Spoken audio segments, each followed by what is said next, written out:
na tumepata wasaa wa kumtafuta baba yake na Ali Kamwe, mzee Kamwe mwenyewe, kwa ajili ya kuja kuzungumza yeye anazungumzia vipi kwenye engo hii juu ya sakata kubwa ambalo linaendelea kati ya Yanga na TFF.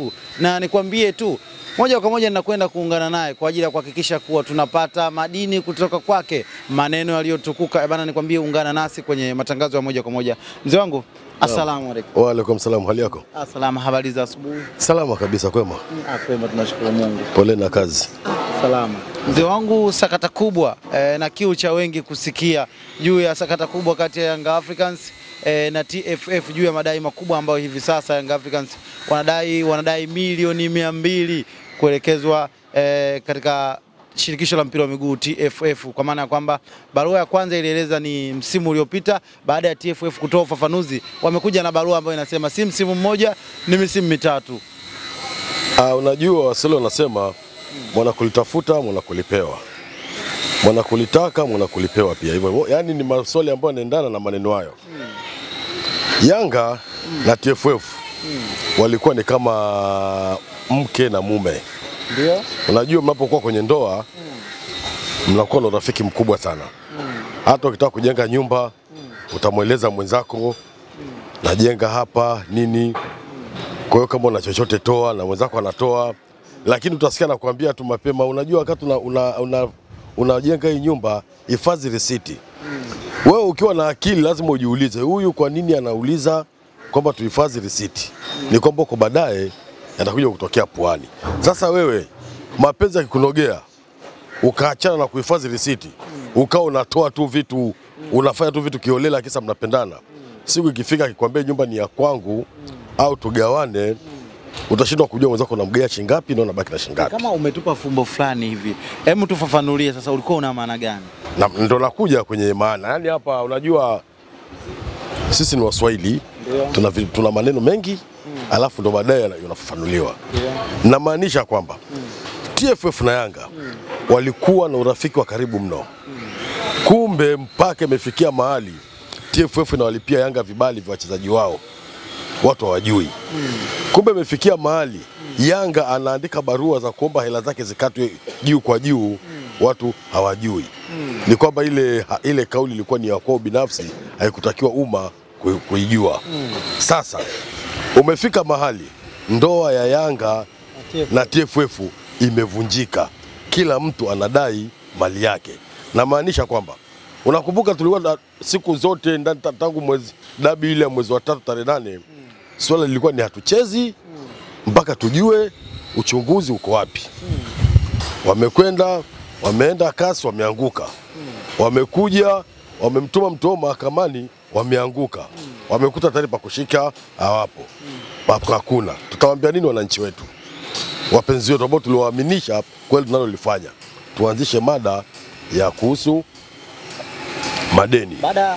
Baada ya TFF kutoa ufafanuzi juu ya madai haya, walidai kwenye barua yao walisema kwamba afike majira ya saa 4, ambapo ndo siku ya jana, kwamba afike mtu wa idara ya fedha kwa maana ya mhasibu wa klabu.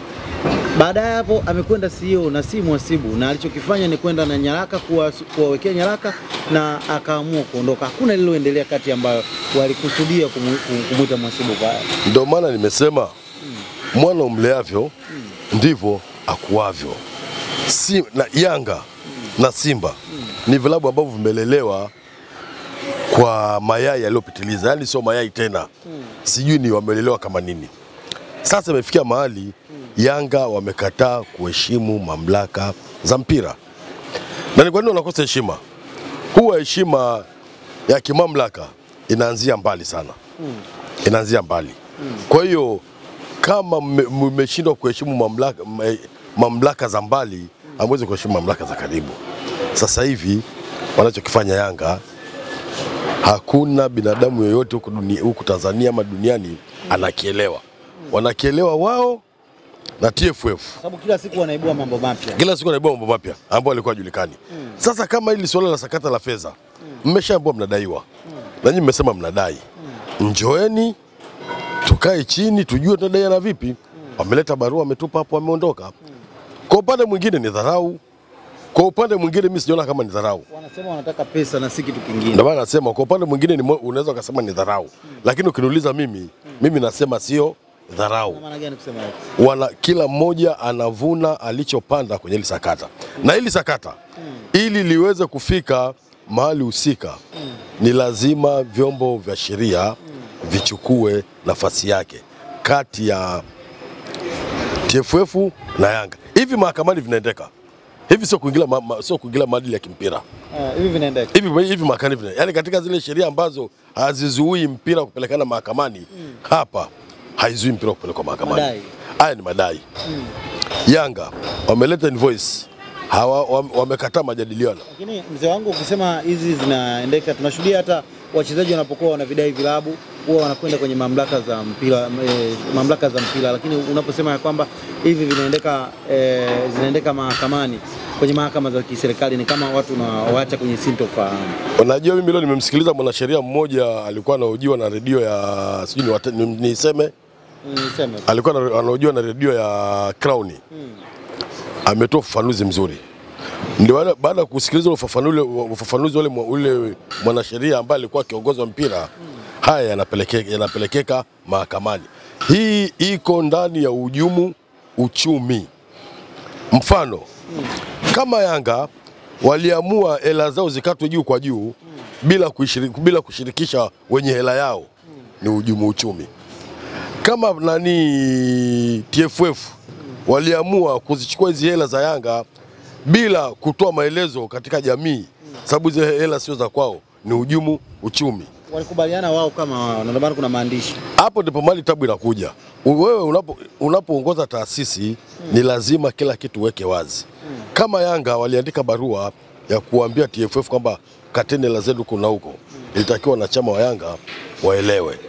Kama TFF walikata zile hela kwa kusikiliza barua ya Yanga, ilitakiwa weke hadharani kwa wananchi ambao ndio wenye mpira wao kwamba Yanga wanatudai shilingi fulani, wameamuru tukate shilingi fulani kwa ajili ya kitu fulani. Lakini kwa kuwa walikuwa kwenye urafiki wa karibu na vitu vingi sana ambavyo TFF imewachia Yanga kama udhamini, mambo kibao, kupindisha sheria, leo wanavuana.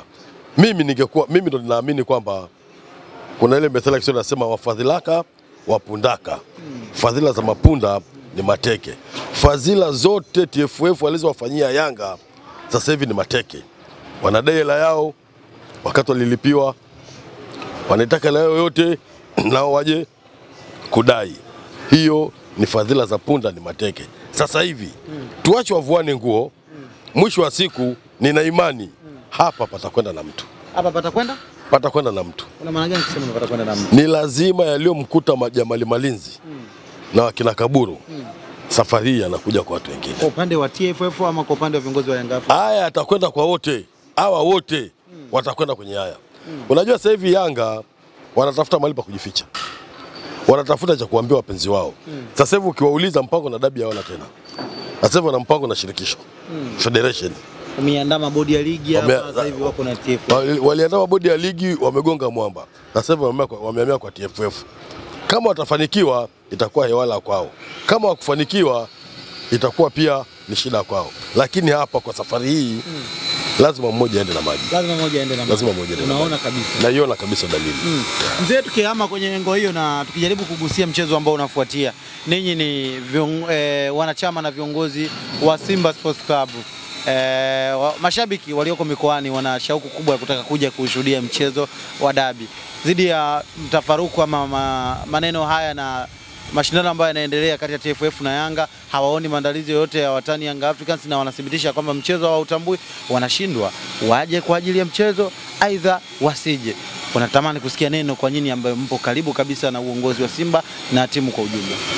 Mimi kwa nataka nimuonye msemaji wetu Ahmed Ally asipotoshe umma. Asipotoshe umma. Na maana gani kusema asipotoshe umma? Swali zuri sana.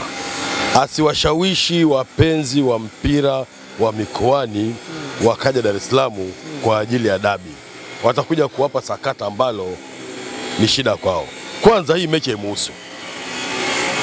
Hata kama itakosa wapenzi, hii mechi haimuhusu, aiache hii mechi na wao wenye mechi yao. Lakini anafuata mujibu wa sheria ambapo tayari shirikisho la mpira limepanga tarehe.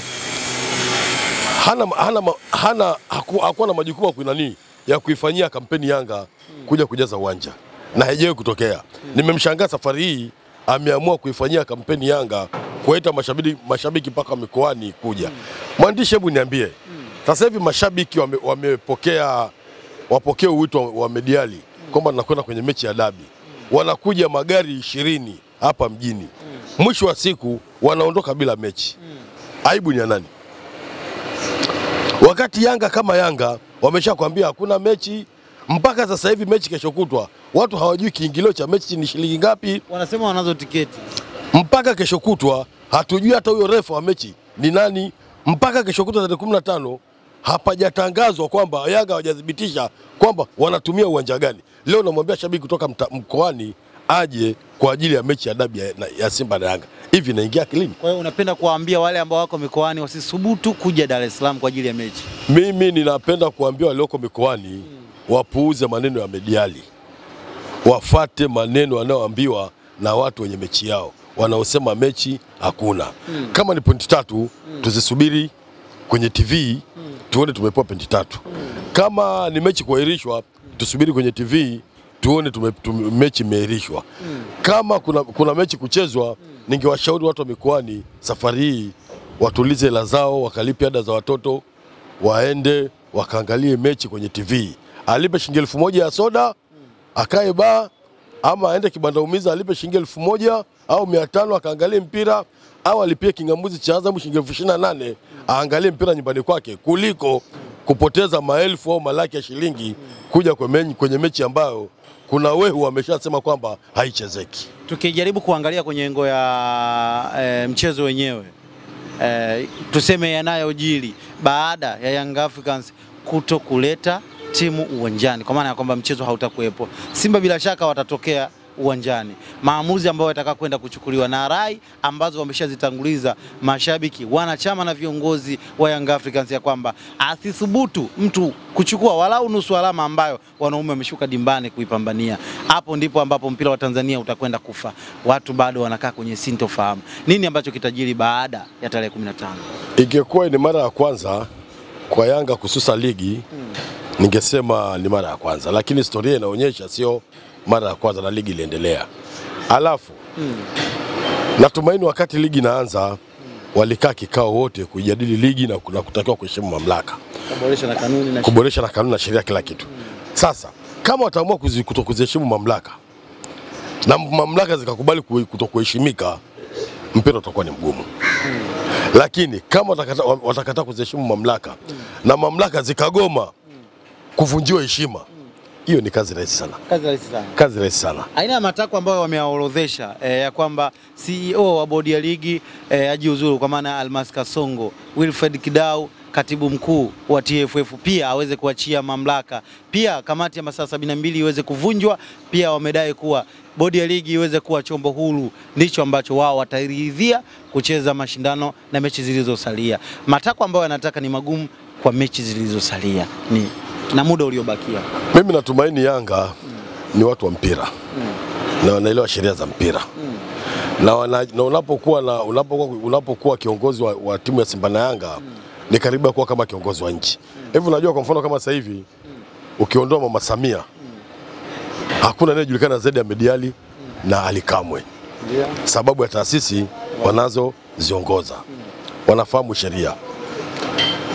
Walikaa kikao na timu gani nyingine kwa ajili ya kuleta sakata la kutaka TFF ajiuzulu, viongozi walioko TFF na bodi ya ligi wajiuzulu.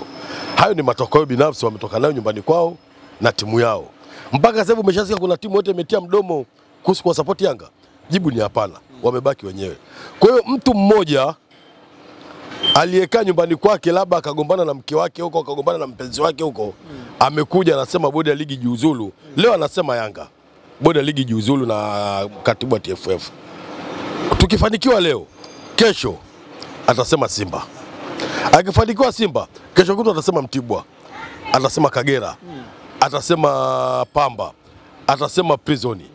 Nini why? Nini maana kuheshimu mamlaka? Maana yako ni kwamba waweke msimamo na wafuate sheria na kanuni. Kwanza mimi nashangaa hii kitendo cha bodi ya ligi kuwaita juzi Yanga.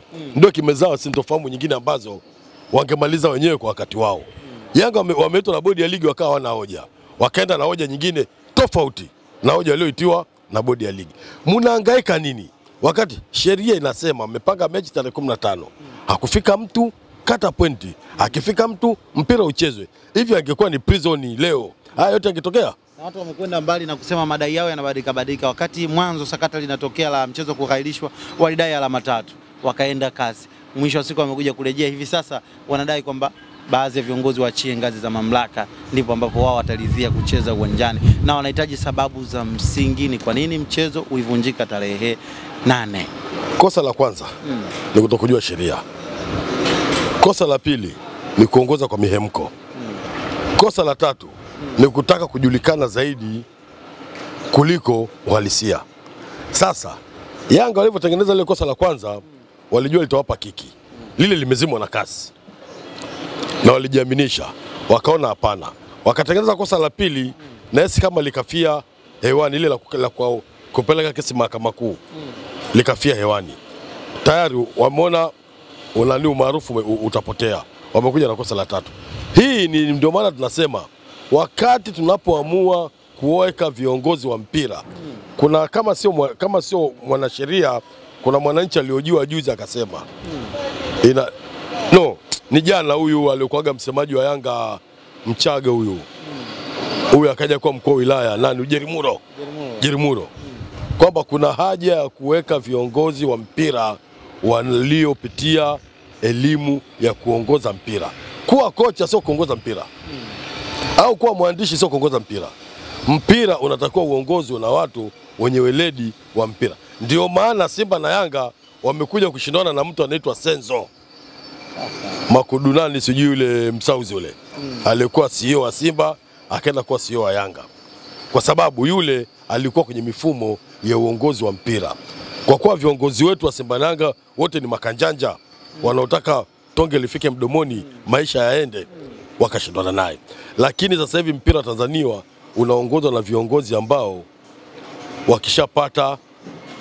wakishakuwa wakishahujumu mpira, wakapata hizo hela, Waswahili wanasema matako uliambwata. Swali la mwisho mzee wangu na la kumalizia, na ni swali la msingi na kiu cha wengi kutaka kusikia ukilijibia hili. Mzee wangu, kwenye barua ya Young Africans walieleza ya kwamba walihoji katika kikao chao ya kwamba sababu zipi za msingi zilipelekea mchezo wa tarehe 8 kuvunjika, kwamba walisema ya kwamba CEO wa bodi ya ligi kwa maana ya Almas Kasongo alikiri ya kwamba ndio taarifa hiyo wanayo, na ilipigwa simu kutoka kwa kiongozi wa ngazi ya juu akidai kwamba Simba wazuiliwe. Unadhani labda kiongozi huyu anaweza akawa ni nani? Na watu walikuwa wakiwashuku Young Africans ndio waliofanya swala hili. Baada ya maelezo yale limekuwa ni kama kitu kigeni hivi, watu wamejiuliza kiongozi huyu anaweza akawa ni nani na si Young Africans ambao watu walikuwa wakiwachukulia hapo awali.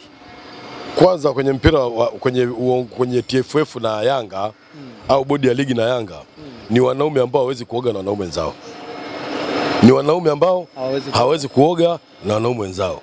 Bodi ya ligi mmeshafanya uchunguzi. Mmeona kabisa kwamba aliyesababisha hii ligi Simba asifunguliwe mlango kwa ajili ya mechi ni kiongozi mkubwa wa kigogo serikalini. Na mmekiri kwamba hamwezi kumtaja kwa sababu za aidha kiusalama, maana siku zote wanapotea kwa sababu za kiusalama, kwa sababu za kimaadili, kuwavunjia heshima viongozi wa serikali. Leo mmekuja mgomvi wenu mnampa ripoti. Mlitegemea nini? Nyinyi mliopoa ripoti mmeambiwa jamani tumeshindwa 1 2 3. Hichi kitu tukimaliza ni kiutu uzima. Mmeambiwa mmekipokea. Mnatoka kwenye media mnawaumbua tena wale wenzenu waliowapeni ile siri, mnasema siri hadharani. Mimi japo sijaenda shule lakini natumaini mwanaume mwenye siri anatakiwa awe na siri, kwa sababu mpaka leo ninavyoongea mimi ziko siri za jando sijui kuzisema hadharani ambazo niliambiwa na baba. Nikizisema hadharani nakuwa nimemaliza maadili ya uume wangu. Kwa hiyo alichokifanya Yanga kutoa ile siri ya vigogo ni utoto Walichokisema kamati ya bodi kutoa ile siri ya kigogo kuambia wabaya wao ni utoto. Wale ni wanaume ambao hawezi kuoga sehemu moja na wanaume wenzao. Hawawezi kuoga sehemu moja na wanaume wenzao. Huyo ni Mzee Kamwe, baba yake na Ali Shaaban Kamwe, afisa habari na mawasiliano wa klabu ya Young Africans. Mzee wangu, mimi nichukue wasaa huu kukushukuru kwa muda wako na wasaa wako kuzungumza na wapenzi wa soka nchini juu ya tafaruki ambayo inaendelea nchini kwetu Tanzania. Asante sana.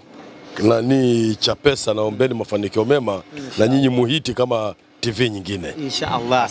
Hilo ni dua jema ambalo tumetakiwa na ripota wako ambaye nilikuwa nikiongoza gurudumu hili. Ni mimi Jeva Othman, nilikuwa niko nawe sako kwa bako. Nikusii tu wewe ambaye unajiunga nasi usisahau kusubscribe, kulike, kucomment na kushare. Sina la ziada, tukutane hapo chini kwenye comment section. Bye bye, na wakati mwingine tena tutaonana.